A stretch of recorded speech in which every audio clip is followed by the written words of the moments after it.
आज महाराष्ट्र विधानसभेच्या अधिवेशनाचा तिसरा दिवस सुरू असतानाच राज्यासाठी दिलासादायक बातमी समोर आली आहे। गेल्या अनेक दिवसांपासून पावसाच्या प्रतीक्षेत असलेल्या महाराष्ट्रात अखेर मान्सून सक्रिय झाला असून राज्यभर जोरदार पावसाने हजेरी लावली आहे। त्यामुळे पाणी टंचाईची समस्या काही प्रमाणात कमी झाली असून शेतकऱ्यांमध्ये समाधानाचं वातावरण आहे। दरम्यान राज्य सरकारने शेतकऱ्यांसाठी कर्जमाफीचा महत्त्वपूर्ण निर्णय घेतल्याने या विषयाला आणखीन महत्त्व प्राप्त झाले। याच पार्श्वभूमीवर आमदार प्रकाशदादा सुर्वे यांच्याशी खास बातचीत केली आहे। आमचे प्रतिनिधी किरण जाधव यांनी पाहूयात। माझ्यासोबत आमदार प्रकाश सुर्वे जे आहेत। आता काय सांगाल, पावसाला सुरुवात झालेली आहे, कुठेतरी एक चांगला शेतकऱ्यांसाठी आहे। ते मला खूप आनंद आहे।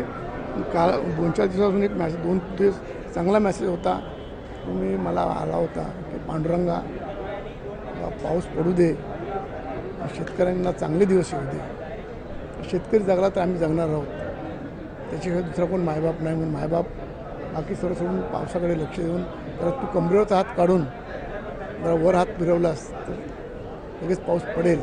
युट्यूबला विनंती केली होती, युट्यूबला ती विनंती ऐकलेली आहे। फार आनंद वाटतो आहे। पाऊस आजपासून कालपासून सुरू झाला आहे, त्यामुळे वातावरणामध्ये प्रचंड बदल झालेला आपल्याला दिसत असेल। प्रचंड गरमी होती, त्यामुळे प्रचंड त्राससुद्धा सुरू होता।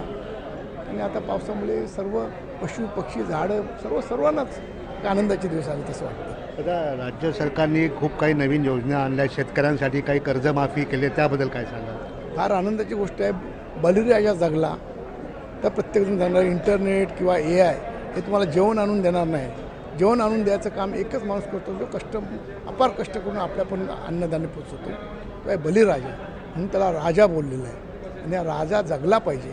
म्हणून ज्या आमच्या सरकारने देवेंद्र फडणवीस साहेब, एकनाथ शिंदे साहेबांनी जो निर्णय घेतलेले आहेत शेतकऱ्यांची कर्जमाफी, त्याचं मी मनापासून त्याचं हार्दिक अभिनंदन देतो आणि बळीराजाच्या शुभेच्छा देतो। तुमच्या पाठी सरकार खंबीरपणे उभं आहे, आपण चिंता करायची अजिबात गरज नाही।